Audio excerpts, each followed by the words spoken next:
We're going to get started on the looping assignment. I'm going to show you how to do these group boxes thing. You should see on the assignment how it has a little kind of border around each of the three sections on the looping assignment. Those are called group boxes. We're going to start with group boxes and show you how to do that. And then there's that special text box for the third one of those three, the hailstone sequence. Here's my project. It is nothing but an empty project. It's all default. It's exactly how it came up. I'm going to adjust the magnification just a little bit. And I'm going to adjust the size a little bit to make it kind of a little more narrow.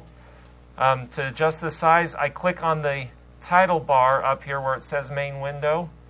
And then I can grab the little control dot and I can drag it up a little bit. And I like that size. Not a big deal. All right, group boxes.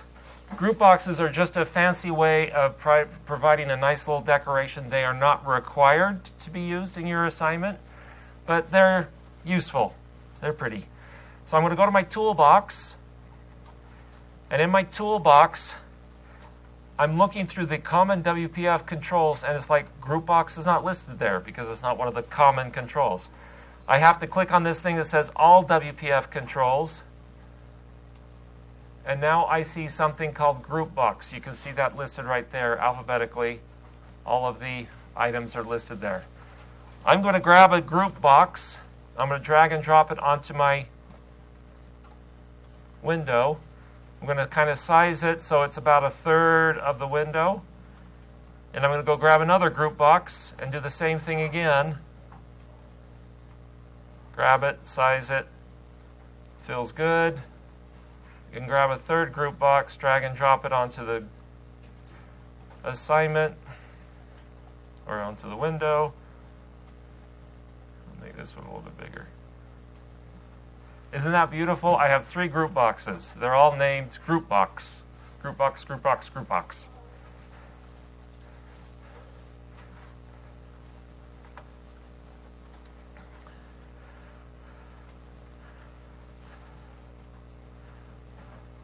Now, a group box can contain one thing.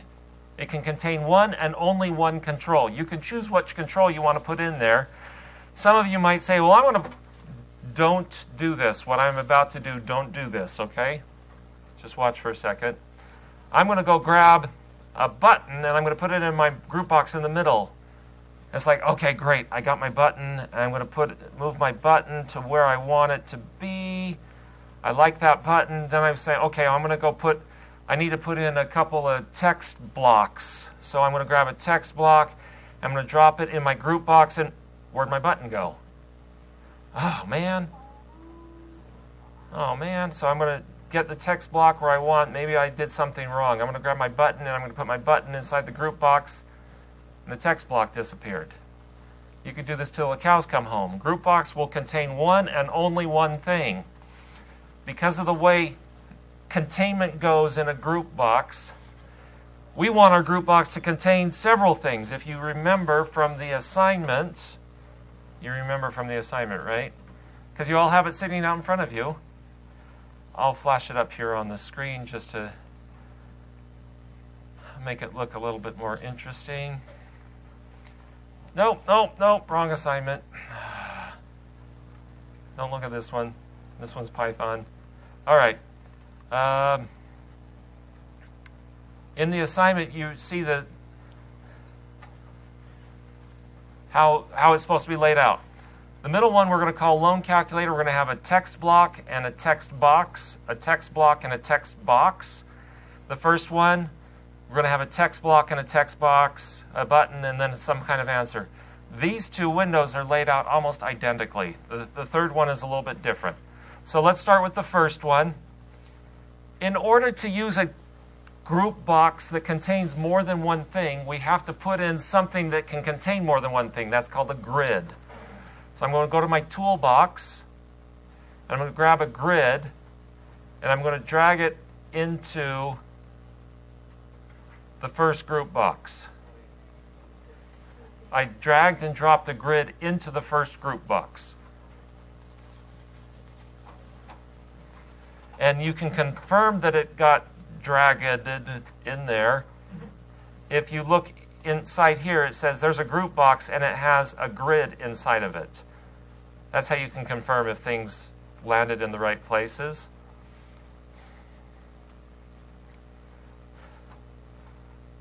And then I'm going to kind of size the grid to fill the inner part of the group box. So now my group box contains a grid inside of it.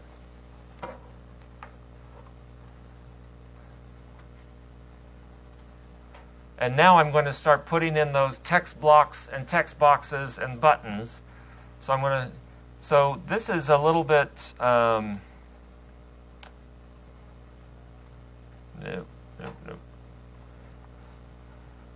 Because of the position of things and this window, I'm going to drag this window width down a little bit so I can drag into my group box. So I need a couple text blocks. So I grab a text block and throw it in there, another text block and throw it in there. And I'm going to start moving these guys around a little bit, because one is going to say X and one is going to say N.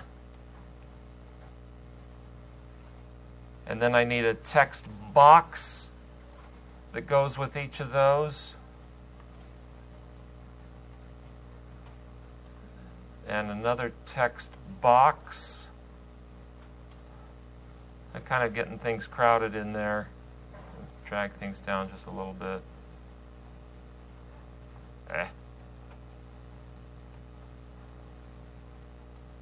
Ah! What just happened? Okay.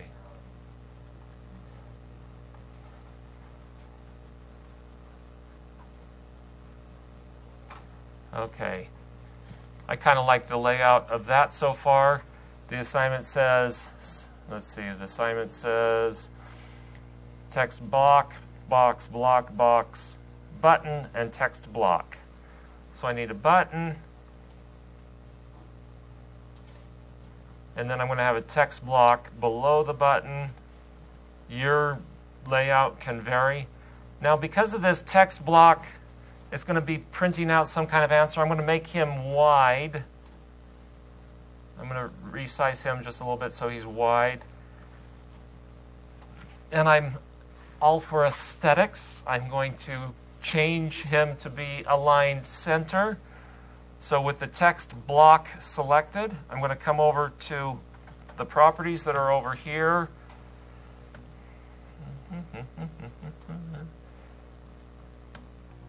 And I'm going to type the word align, if you remember this trick from early on. And this text alignment that says left, I'm going to change it to center. And then clear the searching.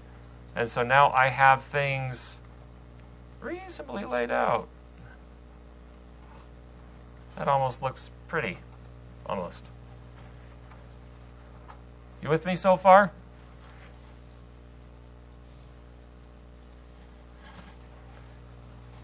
Now I'm going to change the text in this first text block to say X colon, and the next one is going to be N colon, just so it has something reasonable. And instead of saying button, I'm going to say calculate, or you can say go, or you could say something reasonable, just don't leave it saying button. Now these text boxes, I can pre-put in some numbers there, but don't leave it text. I'm going to just mark them blank. So down here, when I have that text box selected, I'm going to change the text to just be blank. And then select the other text box and change him to be blank. And then this text block down here, I'm going to change him to just say answer. It's just something that's a little bit more aesthetically pleasing. So now I have the layout done almost of the first section of the thing. I don't want it to say group box up here. I want it to say, maybe I want it to say x to the nth power. So I'm going to click on the group box, and if you come down with the group box selected, you see where it says header and it says group box. I'm going to say x to the nth power. Now if I zoom back out, you see that my group box now says x to the nth power.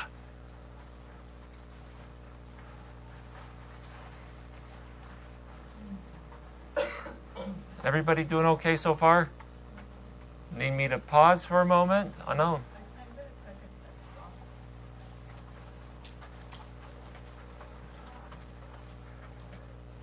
Also, I'm trying to like copy and paste and like add another one. Like it's not. Yeah. Okay. So notice your group box down here, it doesn't have the grid in it. Oh, I thought I put it over. It landed, it's not there. I don't know how these guys exist. Oh, these exist somewhere else. So we're going to restart. So for whatever reason, the grid didn't get in there. So we're going to grab the grid, put it in there, see how says group box and grid's inside there now. And then we're going to position this guy nice and big. So where's this grid? This is the grid that contains the whole window. Oh, okay. And so now you should be able to start putting all those things back in there. Okay. All right, I'm going to go on to the next one. Guess what? It's going to be very, very similar to this one. For starters, I'm going to change the group box thing to say loan calculator. So I selected the group box where it says header. I'm going to say loan calculator. And then I'm going to grab a grid and put it inside that group box and size the grid to kind of fill all available space.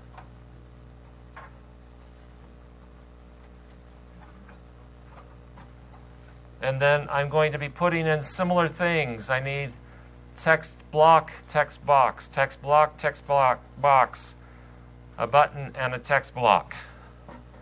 So here we go. Text block.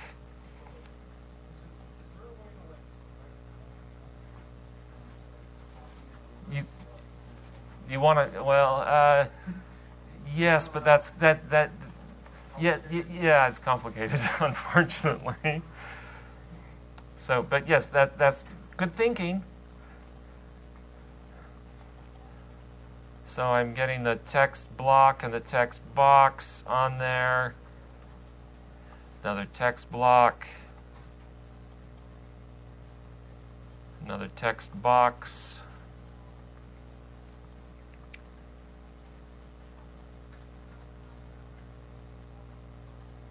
And then a button.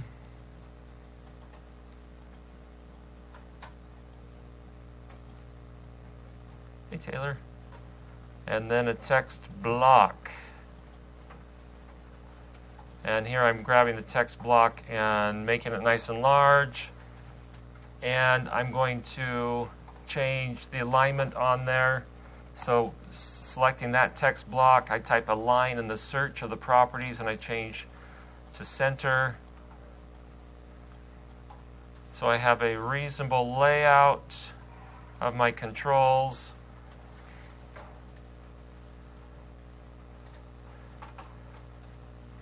And then I'm going to go through and I'm going to change.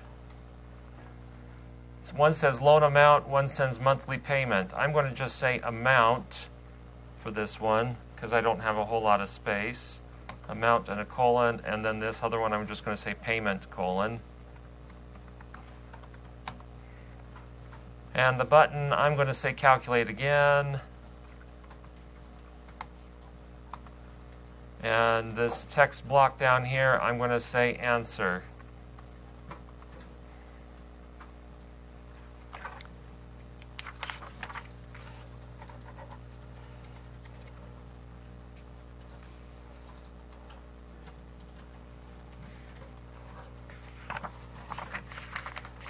And for the loan amount, I'm going to blank that out. And for the payment amount, I'm going to blank that out. Just going for beauty. I X'd out my property box. Let's go to View and find Properties. It's down right there. Property window, that one. And then just click on property. Oh, now it's back. Nope, you're the first person that's ever done that, Gabe. Not. Okay, is this making sense? Taylor, we're working on the loan calculator. You should have the paperwork. So as soon as you do get logged in, we'll help you get going.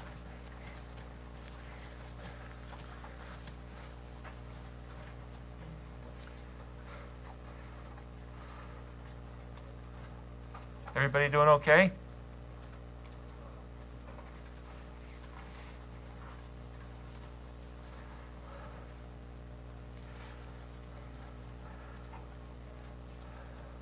Shall I wait a moment or go on to number 3?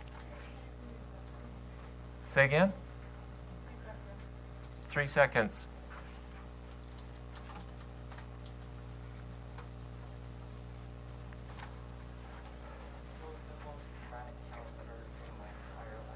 You're the only one that got it.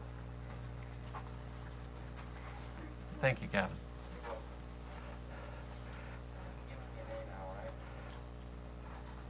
At the moment, yes. Just don't blow it.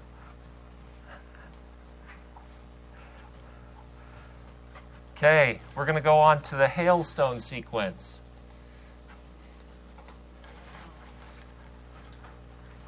Hailstone.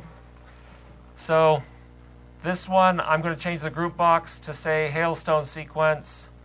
Again, I select the group box, come down to the header, put in the text that I want. I'm saying hailstone sequence because there's plenty of space. This one is going to be a little bit different than the others. It has a text block, text box, a button, and then this thing. Let's start with the first two. I'm going to put a text block on there. Thank you. I would have been... Grab my grid. Whew. I would have been lost.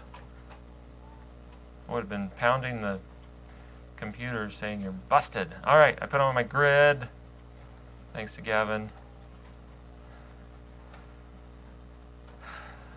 Text block. Text box.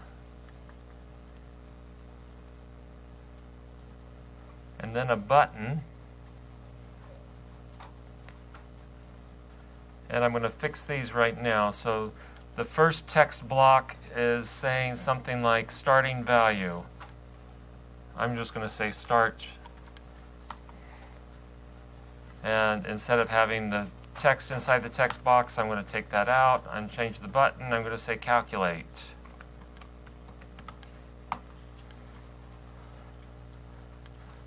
I will pause and let you get to that point. You already there? Okay. So for Todd, we'll go on.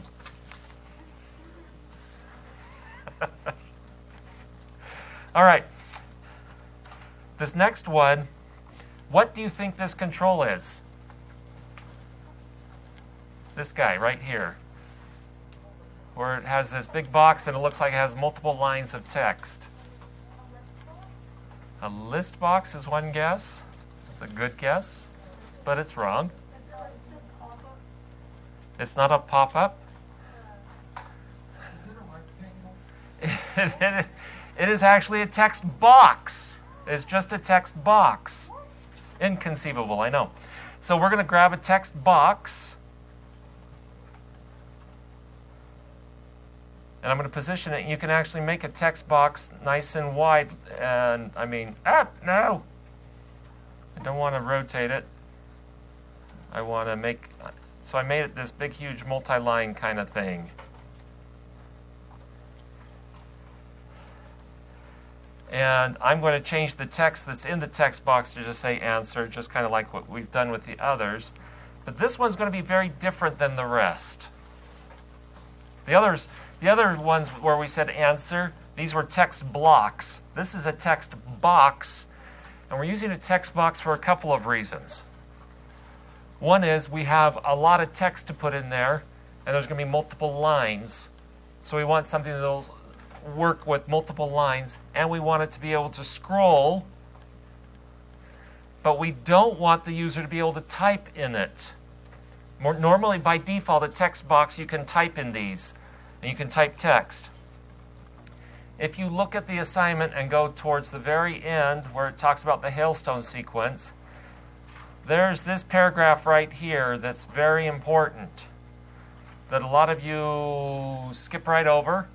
If you do, you'll miss some points. Hint, hint, nod, nod. It says, for my program, I used a read-only text box to display the sequence.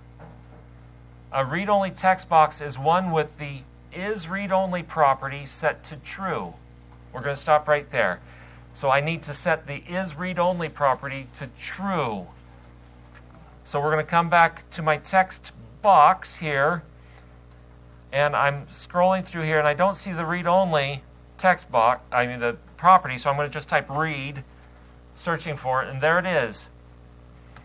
It says isReadOnly. I just typed R-E-A-D. isReadOnly. Click. It is now read-only. It is now read-only true. Easy squeezy. Pumpkin pie. Okay. Then the next sentence, it says, I also set, this is required, you set the vertical scroll bar visibility property to auto. Vertical scroll bar visibility. All right, so I'm going to come back down here to the properties on my wonderful, powerful text box.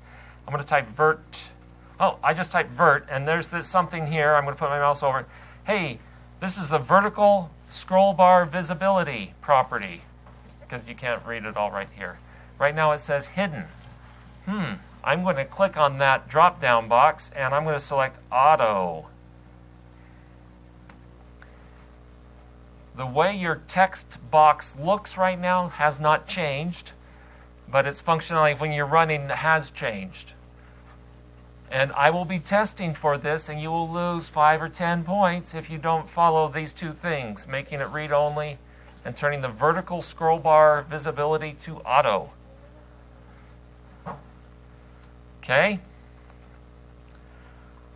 I now have all of the controls I need for everything in this assignment. I've gone through and I've done the layout. What is our normal next step? We're going to name the things that we're going to interact with. So I'm not going to interact with the group box. I'm not going to be doing code to change the name of the group box or something like that. I don't need to touch anything there. These text boxes, where it's X and N, they're always going to say X and N. I don't need to interact with those. But I do need to interact with the text boxes here.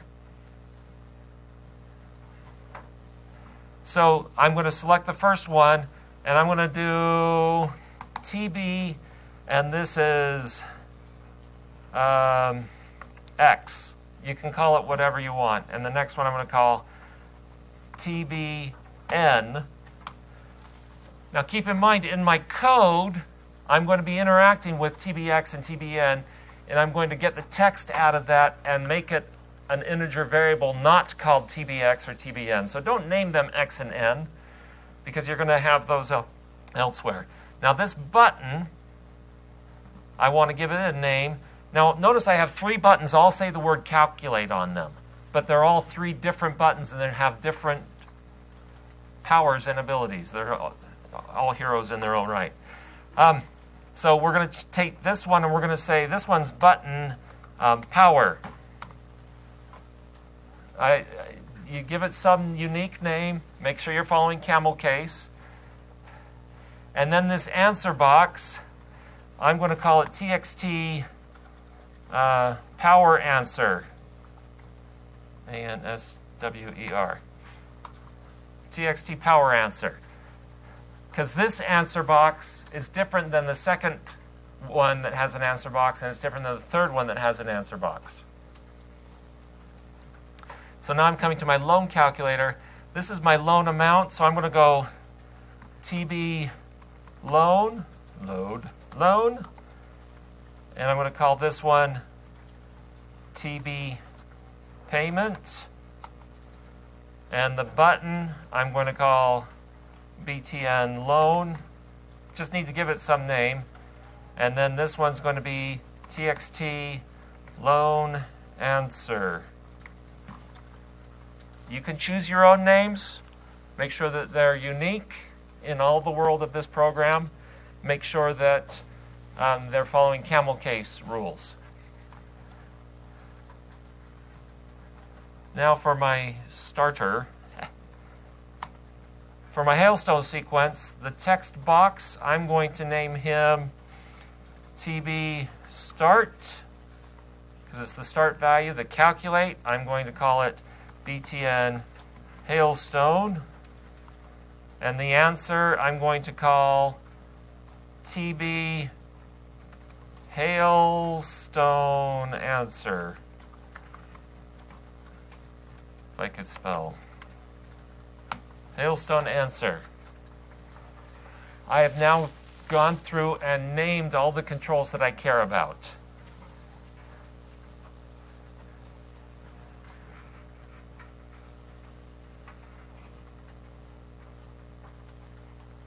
Momentary pause.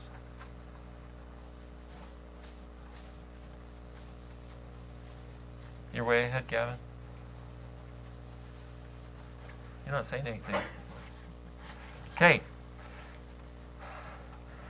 I created the project. I laid out all the controls that I need in the project. I've gone through and named all the controls that I need for the project. What's the next step?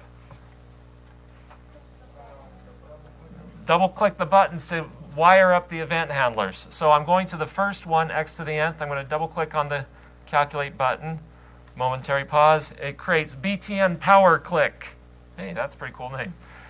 I'm going to go to the next one on the loan calculator. Double-click on him or her. It. BTN loan click.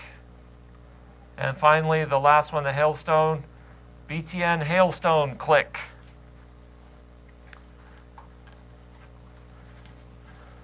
You already had all this, Todd? Awesome. All right. On the power, x to the nth power,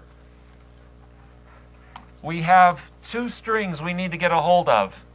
The string out of the text box where they type the x value, and the string where they type the value for the n. So I'm going to create a string variable. I'm going to call it string x. And so I have tbx.text.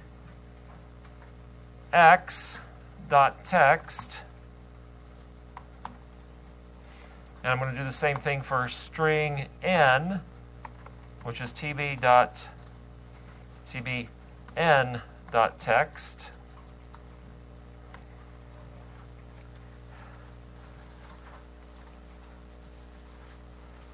I'm just giving you the easy stuff. After this, you're going to have to do all the hard stuff. Now I got to convert those strings into integers. Now I'm going to call it x, and that's a convert dot to int 32 string x, and then the same thing for n, string n. I'm going to create an integer variable.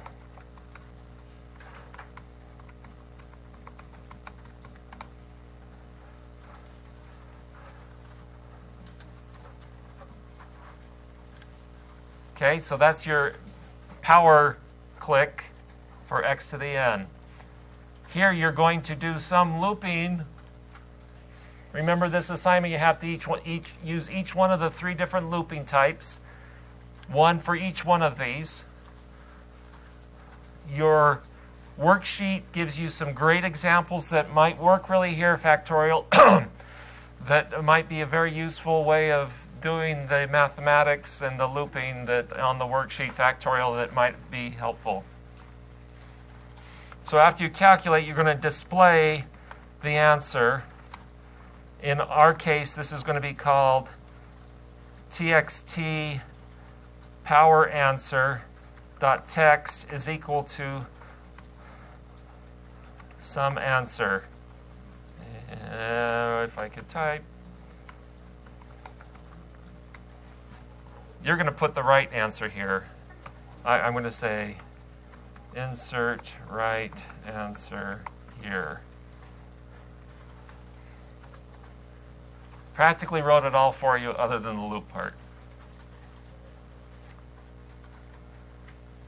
Make sense? So let's go to the lone one.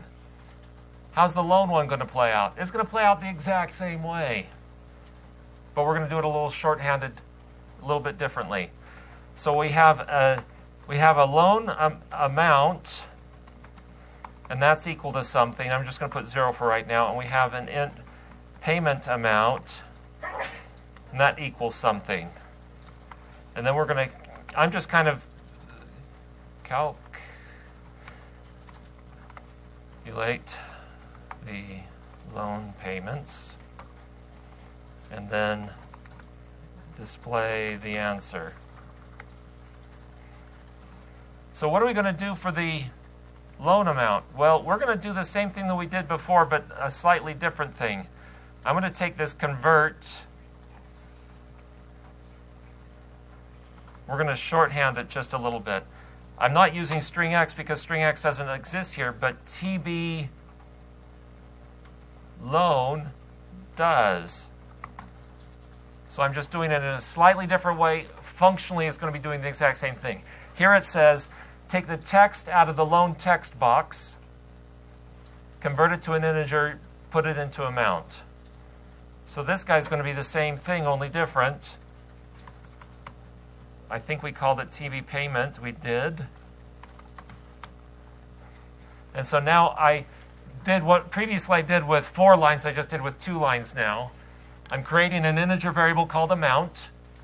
I'm saying its initial value is an integer that comes from this convert routine that's taking the text out of the loan text box, converting to an integer, and putting it into amount. I'm just doing it all in one line. You can do it either way. I could have just copy-pasted these 4 lines and just renamed everything correctly. And for our answer, I'm going to just copy this because it's going to be same thing, only different. Only this is not txt power answer. This is txt loan answer.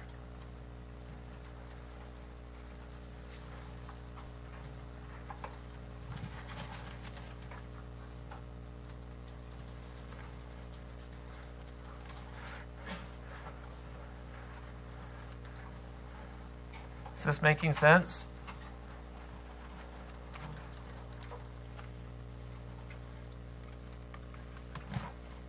I think they're just typing. Oh, well, I don't know. Okay. Just curious. So you notice I'm practically handing this to you. No, I'm not. I'm giving you the skeleton. You're going to write the looping part. Which worksheet example, which item from the worksheet would be a good example of doing the loan calculation? Do you remember?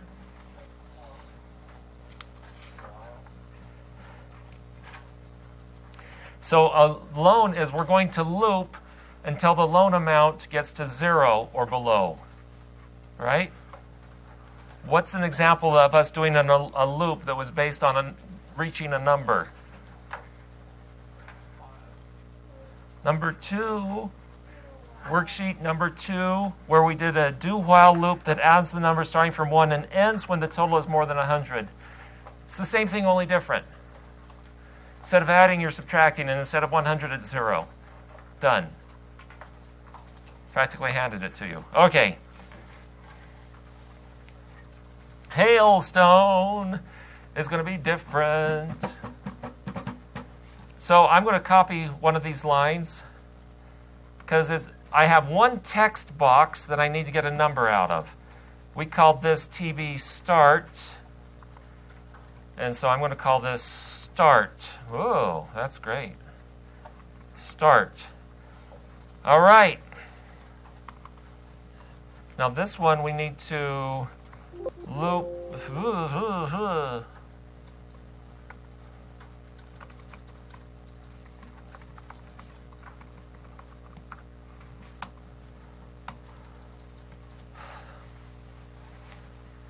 So we've got a starting number. I'll move this up a little bit. We've got a starting number. So we grabbed the text box start, grabbed the text out of it, converted it to an integer, stored it in start, a variable called start. Now the hailstone sequence is going to be a little bit different, but there's probably a really good example of that in the worksheet. So the hailstone sequence says we start with a number, we put it in the text box. But wait, the assignment gives us more information here. Use the text box's clear method to clear all text from the text box at the beginning. At the beginning. Oh, that's before we start looping. And the append text method to write text to the end of the text box after whatever text is already there. Woo! Man, all the answers are right here. So use the text box's clear method to clear all text from the text box at the beginning. So before I start looping, I want to clear the text box because I may have run it before. So I'm going to say text box hailstone answer, and I want to clear. Hey, look at that. There's a clear method. The clear method just simply clears out all the text.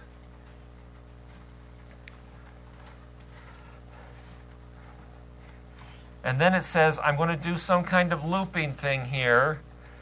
And to put text in the text box, I'm going to do something like this. It says use append text. And I can put in any string I want. I'm going to put in a space. And then I'm going to put in, well, let's see. I want to first put in the number that we're starting at. So if I say start, it's complaining at me. Why is it complaining? Well, if I put my mouse over the red is complaining. It says, I can't convert an int to a string. Oh, the start value is an integer. Okay, well, we need to convert that integer to a string. We can do the convert dot to string or something that I didn't tell any of you. You can just simply do toString. So this says, I'm going to take the integer, convert it to a string. I'm going to append the text into the hailstone answer. And then I'm going to append the text a space, because we need to have spaces in between our numbers.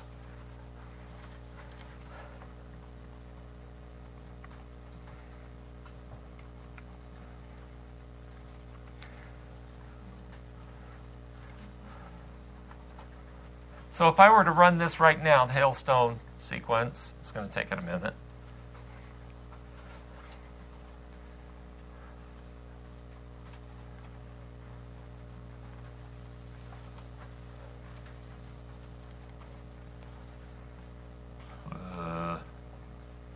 New machine is coming, new machine is coming, new machine is coming. Okay. That's going to be on the video. All right. So if I click on hailstone sequence, right now it says answer in there. Notice if I select the text and I start typing, you should all do this with yours. If I start typing, it doesn't type at all because I said it's read only. Fancy that. So if I hit calculate, it crashes because I didn't give it a... Whenever your thing crashes, you can hit the stop button here. I forgot to type a starting number. So I'm going to put a starting number of 100.